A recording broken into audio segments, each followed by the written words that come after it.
Only 1% succeed. Only 1% do this for 21 days and completely change their lives. And I'll show you how in this video.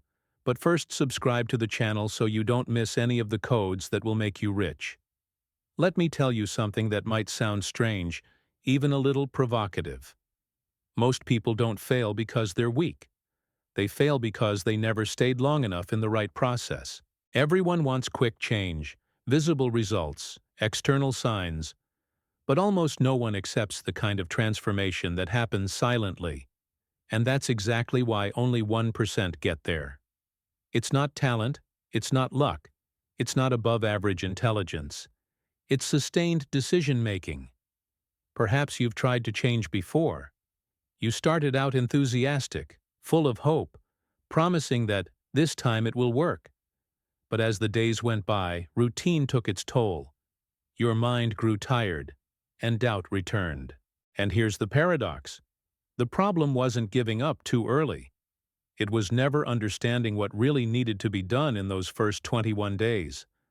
Because what changes your life isn't what you do when you're motivated. It's what you maintain when no one is watching. Now think about this. What if the transformation you're seeking wasn't about doing more, but about aligning your mind in the right way for long enough? What if the secret wasn't willpower, but daily direction? This shatters many common beliefs, I know, but it's liberating, because it means you don't need to be extraordinary. You just need to be consistent for 21 days in the right place. And in the next few minutes, you'll understand exactly why so few succeed, and how you can be part of that 1%. The invisible battlefield. Your mind over the next 21 days. Just imagine. True silence. No notifications, no noise, no, just another video. Just you and your own thoughts. And that's where things get serious. Because the most decisive battle of your life doesn't happen outside, it happens inside. And honestly, most people lose without even realizing it, because they treat thought as if it were just a thought. Here's the thing. Thought becomes belief. Belief becomes attitude, and attitude becomes destiny. Now pay attention to this idea that almost no one takes seriously. For 21 days, you're not just creating a habit. You're choosing who will control your mind. And that changes everything, because it's not about repeating pretty phrases and pretending you're okay. It's about exchanging mental garbage for truth. Like exchanging dirty water for clean water, you know? When you feed your mind with fear, anxiety grows. When you feed it with truth, peace begins to take over. It's not magic, it's direction. In practice, it's simple. Not easy, simple. In the morning, before picking up your phone, take 3 minutes to align your mind. Take a deep breath. Read a short passage. Romans 12:2 is a great start. And make a direct declaration. My mind is not a lawless land. At night, repeat the process. Turn off stimuli. Write down a toxic thought that haunted you during the day and answer it with a truth. Like a good lawyer who doesn't leave an accusation unanswered. And then comes the detail that seems small, but is huge. If you don't decide what enters your mind, the world decides for you. And in the next topic, you will understand how this trap begins with a single, innocent question. The innocent question that destroys entire destinies. It all starts with something seemingly harmless. A subtle, almost polite question that goes unnoticed amidst the routine. Is this really for me? Seems normal, right? But let me tell you something that almost no one realizes. Every big fall begins with a small doubt. It's not the chaos that knocks you down first. It's the hesitation. It's that maybe repeated many times until it becomes a silent belief. Think about your own life now. How many decisions have been left behind not because of a lack of ability, but because of excessive internal questioning? The mind begins to negotiate with fear, to relativize the truth, to soften what was already clear. And when you realize it, you no longer know if you trust what you feel, what you believe, or what you once decided. That's how it works. Doubt doesn't shout, it whispers, and that's precisely why it's so dangerous. Here's a simple yet powerful exercise. Whenever a question arises that pulls you back, what if it goes wrong? What if I'm not enough? Pause for a few seconds and respond with another question. Who taught me to think this way? This small shift changes the game because it takes you out of autopilot mode. And when you start questioning the origin of your thoughts, you realize something uncomfortable. Not every voice in your mind is your own. In the next section, you'll see how to identify who's speaking inside, and why this defines the course of your next 21 days. Not every voice in your mind deserves attention. Here's an uncomfortable but liberating truth. Not everything that crosses your mind deserves to be taken seriously. Some thoughts arrive as visitors, but you treat them as residents, and therein lies the problem. The mind is not a fair court by nature. If you don't learn to filter, it accepts any accusation without proof. And let's face it, fear is a great lawyer for lies. It speaks beautifully, convinces quickly, and always seems logical. In real life, this manifests in simple ways. You wake up determined, but throughout the day that internal dialogue begins. I'll do it later. It's not the right time. Better wait a little longer. Sounds familiar? The thing is, procrastination almost never comes disguised as laziness. It comes disguised as prudence. And when you don't realize this, you spend years thinking you're being sensible, when in reality you're just being paralyzed by a voice that isn't your own. Here's a game-changing practice. Naming the voices. When a limiting thought arises, don't fight it. Observe it. Mentally ask yourself, does this bring me closer to or further away from who I want to become? If it moves away, cut it off. Simple as that. Don't argue. Don't negotiate. Don't justify. This kind of clarity creates space. And when that space appears, something stronger begins to occupy it. That's what we'll talk about in the next section. What happens when you start feeding the right mind, in the right way, for the next 21 days? You become what you feed every day. Here's a simple rule that almost no one respects. The mind works like a stomach. It doesn't discuss whether the food is good or bad, it simply digests. If you spend the whole day consuming worry, comparison, and urgency, it's no use praying for peace at night, expecting an instant miracle. The harvest always reveals what was sown. And, let's be honest, many people ask for a different life while maintaining the same mental diet. Now look at your routine honestly. What enters your mind first in the morning? Chaotic news? Social media? Old problems? All of this shapes the emotional tone of the day. A practical adjustment changes everything. Consciously choose the first content of the day. It could be a short Bible passage, an audio psalm, or even a strategic reading like Think and Grow Rich. Not for the money itself, but for the mental discipline it teaches. Small choice, huge impact. And here's the point that connects to the 21 days. Repetition creates identity. It's not about intensity, it's about consistency. A little, every day, wins over a lot from time to time. When you start feeding the right mind, something curious happens. Old thoughts lose their power on their own. They don't disappear overnight, but they become weaker, more spaced out. And this opens up space for something bigger, which almost no one notices at first. A silent change in your way of reacting. That's exactly what we're going to unlock in the next topic. When the reaction changes, destiny begins to change. There's a clear sign that something is working within you, and it's not external. It's not money coming in. It's not problems disappearing. It's not a door opening yet. The first real sign of change is more subtle. The way you react. What used to throw you off balance now only passes through you. The situation is the same, but the response is different. And that, believe me, is a huge milestone in the 21-day process.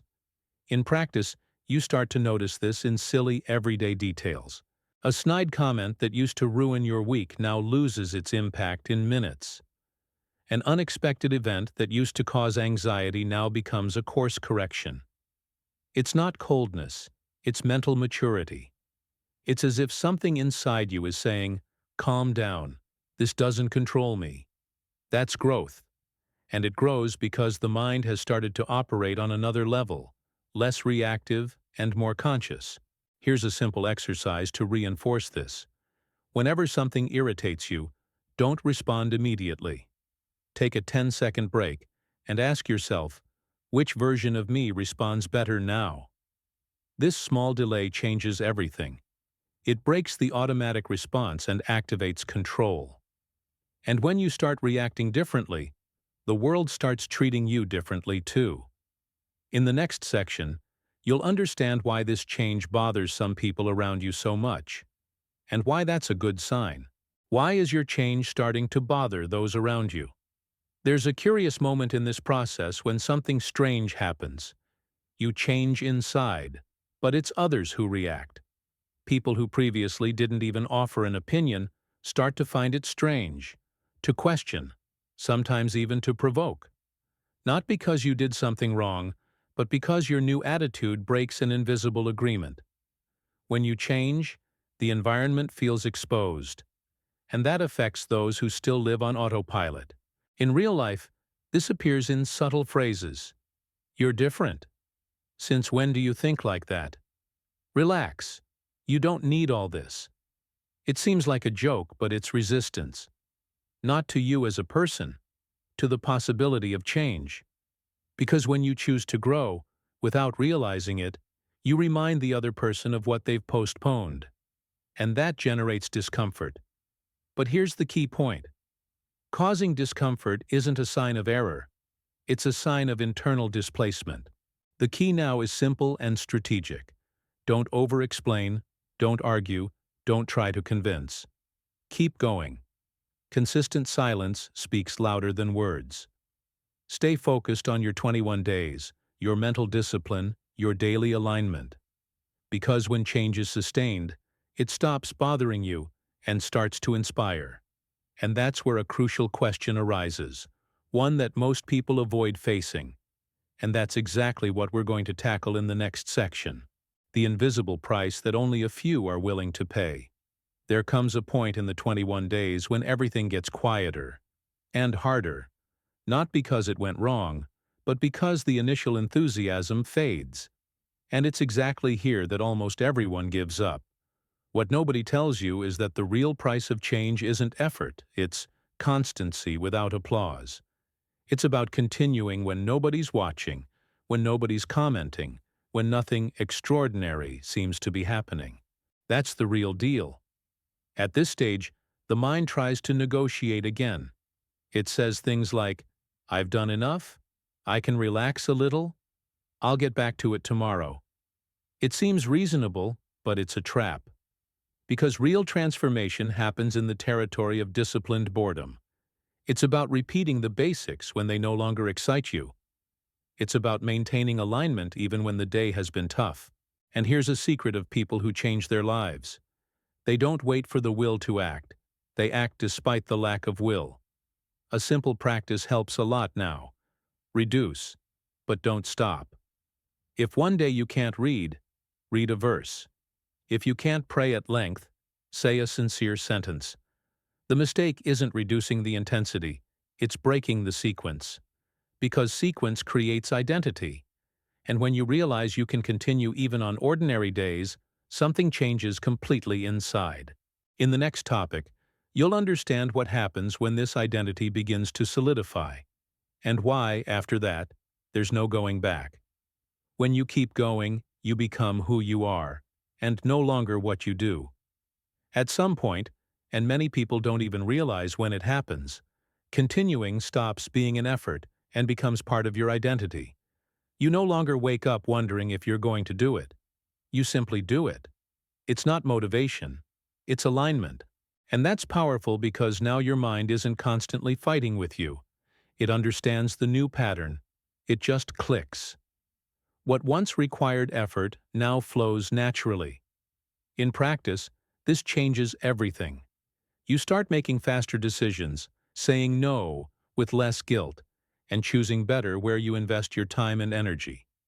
Not because you've become cold, but because you've become clearer inside. It's like tidying up a messy room. Nothing new has entered, but everything is in its proper place. And when the mind is in order, the internal noise decreases, and clarity increases. This is the point where many people realize something curious. It's no longer possible to return to the previous state. Not because it has become perfect, but because they've become too aware to pretend they don't know. Old habits begin to bother them. Misaligned environments become evident, and superficial choices lose their appeal. And this opens one last door in this process: understanding what to do with this newfound clarity. That's exactly what we're going to unlock in the next section. What to do with the clarity you now have. When clarity arrives, it doesn't ask permission. It simply shows. It shows choices that no longer make sense, conversations that drain energy, paths you followed out of habit and not conviction. And here comes a truth that few people like to hear. Clarity without action becomes frustration. There's no point in seeing better if you continue living the same way. That's where most people get stuck. Right now, the temptation is to want to change everything at once. To cut people off, abandon projects, make major upheavals. Calm down. Mature clarity isn't impulsive, it's strategic. It starts small and consistent. One adjustment at a time. One well-placed no. One aligned decision per day. One respected boundary. These micro-choices solidify who you are becoming without generating unnecessary chaos. Here's a simple yet powerful question to guide this phase. Does this support or sabotage the mindset I'm building? Use this question before accepting an invitation, entering a discussion, or taking on a new responsibility. It acts as a filter. And when you start living with this criterion, something interesting happens. The future ceases to be a place of anxiety and becomes a space for conscious construction. It is precisely this shift that closes the 21-day cycle, and that's what we'll talk about in the next section. The moment when the cycle closes and another begins. There comes a day, usually near the end of the 21 days, when you realize something silent yet definitive. You are no longer the same person who started. Not because everything has changed on the outside, but because something has reorganized itself inside. Your mind is more stable, your heart less anxious, and your decisions more conscious. It's not euphoria, it's solidity. And honestly, that's worth more than any emotional peak. At this point, many people make a classic mistake. They think the process is over. But here's the turning point that only those who get this far understand. The 21 days aren't the end. They're the foundation. They're not meant to completely transform you. They're meant to show you who you can be when you stop sabotaging your own mind. From here on, the question changes from, "Can I do it?" to, "Will I be able to sustain it?" The movement now is simple and profound. Choose a pillar to uphold. It could be your morning routine, mindful of what you consume, filtering your thoughts, or daily quiet time. Just one pillar. Because consistency doesn't come from excess, it comes from continuity. And when you decide to sustain that pillar, something curious happens. Life begins to adjust to your new pattern. That's exactly what connects everything said so far, and prepares the ground for the introduction that will tie this message together from the beginning. Now the decision is yours. Now let me ask you some direct questions, the kind that don't require an out-loud answer, but demand inner honesty. If you continue thinking the same way, reacting the same way, and feeding your mind the same things, where exactly will you be in a year? And more importantly, does that excite you or tire you just to imagine it? Because life change doesn't begin when everything gets better.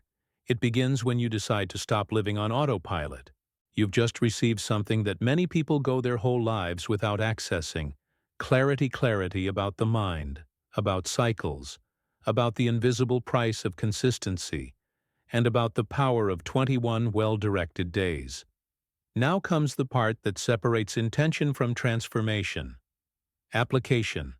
What will you do differently tomorrow morning? What will you cut from your mental routine? What will you protect more zealously? Don't think too big. Think faithfully. Think consistently. So I challenge you. Are you going to be part of the statistics or part of the 1%? Are you just going to agree with all of this? Or are you going to choose to live according to what you've learned here? Write in the comments what decision you make today. This isn't just engagement, it's positioning. And positioning changes behavior. If this content brought you clarity, do something simple now. Subscribe to the channel and turn on notifications. Here you won't find empty motivation, but practical guidance for your mind, your life, and the decisions that truly matter. Stick with me, because when you learn to think the right way, your whole life starts to respond differently.